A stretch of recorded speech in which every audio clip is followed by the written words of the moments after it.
Bem-vindos à Soma dos Dias, um podcast de negócios. Eu sou o Hugo Neutel. Neste episódio, 2 temas ligados pelo cordão umbilical da habitação. Primeiro, o pacote do governo para atenuar a crise que, entre outras coisas, tem afastado jovens do crédito para comprar casa. Depois, as taxas de juros do Banco Central Europeu, que nos últimos 2 anos agravaram o custo do crédito para empresas e famílias, incluindo o custo da habitação, e que podem cair na próxima semana, isto ao fim de 2 anos de subidas. Comigo estão o Paulo Ribeiro Pinto e a Leonor Mateus Ferreira. Esta é a Soma dos Dias. A expressão crise na habitação já não é nova, por estes dias designa um problema que nos últimos anos só se tem agravado, com consequências negativas desde logo nas famílias, que não conseguem muitas vezes nem arrendar nem comprar, mas também de forma indireta nas empresas. Comigo está o Paulo Ribeiro Pinto, editor de Economia, de Negócios. Olá, Paulo. Olá. O Governo lançou uma série de medidas. Vamos a elas. Na tua opinião, quais é que merecem maior destaque? Bom, para já a maior parte das medidas efetivas, digamos assim, são do lado da procura, ou seja, de quem quer comprar casa. São apoios direcionados para pessoas que querem adquirir a sua casa. Não é do lado da oferta, também é ser muito mais difícil de pôr em prática, mas já lá iremos com mais detalhe. Isto basicamente o Governo tentou dar aqui corpo a uma série de propostas, medidas que estavam no programa eleitoral e depois mais tarde no programa de Governo, e dar-lhe corpo através de uma série de iniciativas que se conjugam, que se complementam, mas que ainda falta saber muito detalhe. E, como se costuma dizer, o diabo está nos detalhes. Portanto, até termos esse detalhe até legal dos próprios diplomas, e muitos deles têm de passar pela Assembleia da República, ou seja, o crivo ainda é mais apertado, não depende só da vontade do Governo. Só nessa altura é que nós teremos uma ideia mais detalhada daquilo que serão e do efeito que estas medidas poderão ter, pelo menos no imediato. Tu falavas há pouco da crise na habitação, uma expressão que já não é nova, mas acho que o Ministro das Infraestruturas e da Habitação, Miguel Pinto Luz, introduziu aqui uma nova expressão que é o ovo de Colombo, quando apresentou parte deste pacote de construir Portugal. Chama-se assim este pacote, por oposição ao pacote mais habitação do anterior governo. E Miguel Pinto Luz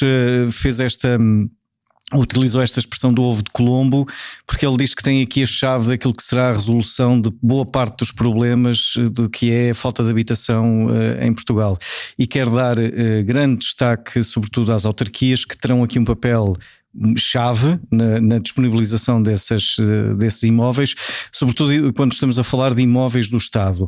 Isto foram criadas aqui outras medidas complementares, nomeadamente uma espécie de uma via verde para colocar os imóveis devolutos ou subutilizados do Estado para famílias, sobretudo famílias com baixos rendimentos, mas lá está, ainda precisamos de saber em detalhe exatamente como é que isto vai ser feito.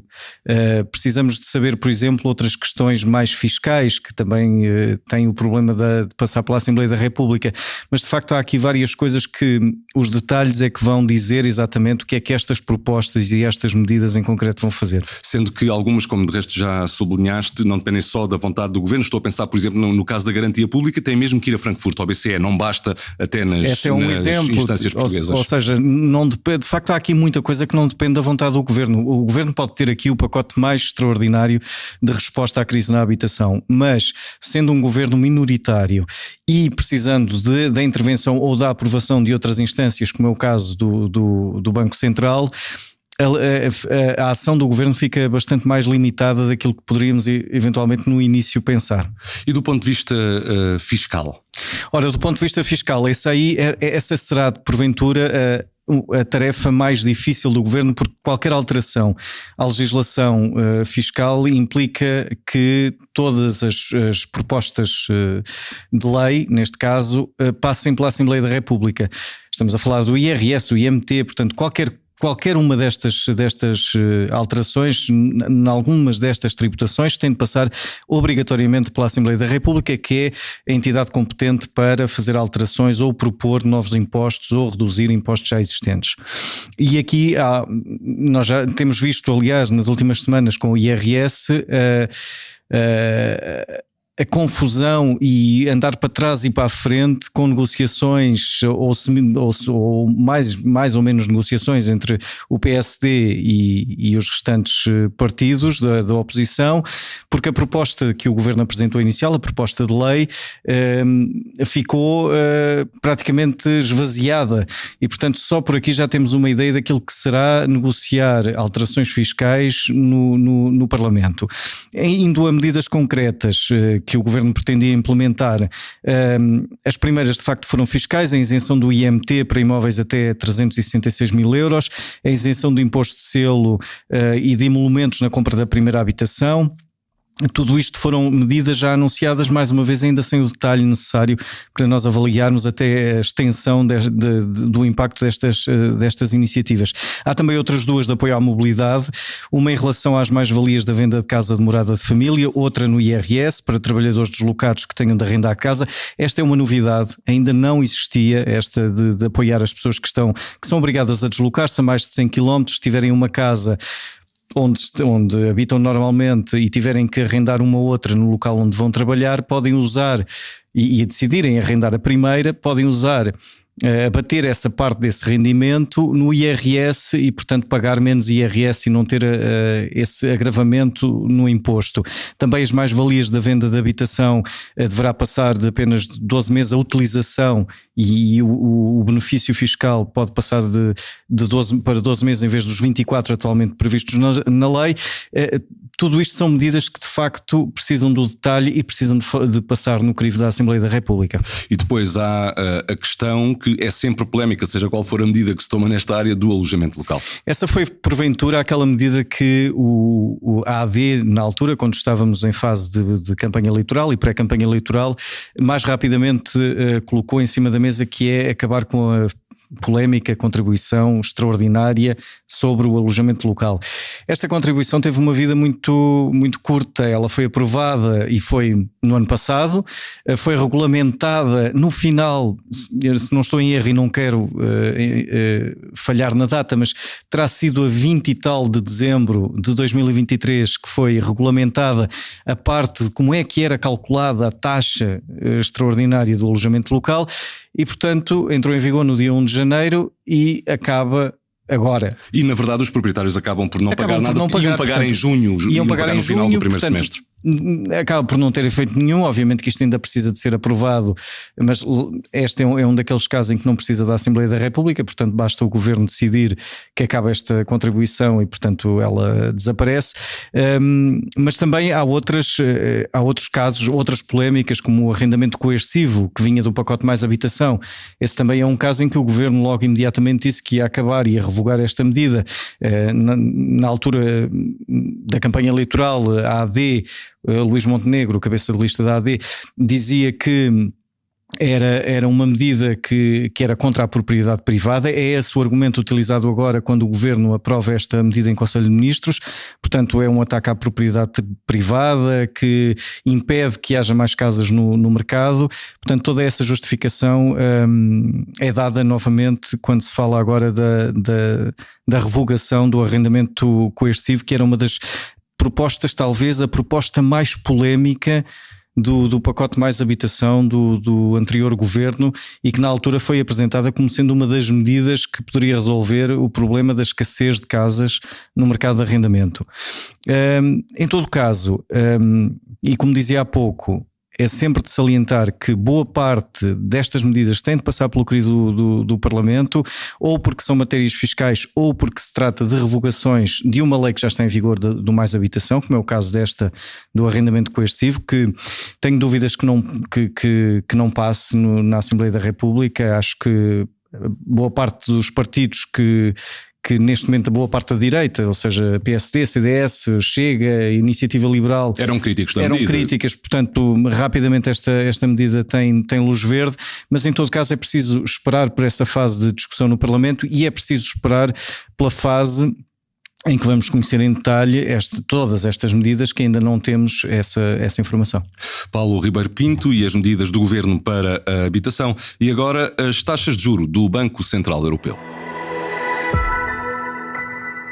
O Conselho de Governadores do BCE tem encontro marcado para a próxima quinta-feira para tomar decisões de política monetária, dito de outra forma, para olhar para as taxas de juros diretoras, e foram poucas as ocasiões em que uma reunião do BCE provocou tanta expectativa. Comigo está a editora de mercados do Negócios, Leonor Mateus Ferreira. Olá, Leonor. Olá, Hugo. Leonor, será que é desta que o BCE vai mesmo descer as taxas de juros? Como dizias, o BCE reúne-se na próxima semana e o mercado está a dar como quase certo que vai decidir uma primeira descida de juros. Estamos a falar de uma probabilidade atribuída pelo mercado de 90-95%, portanto seria uma grande surpresa se a decisão não fosse essa. E como sabes, os mercados não gostam muito de surpresas. A inflação, se te recordas, chegou a ultrapassar os 10% na zona euro.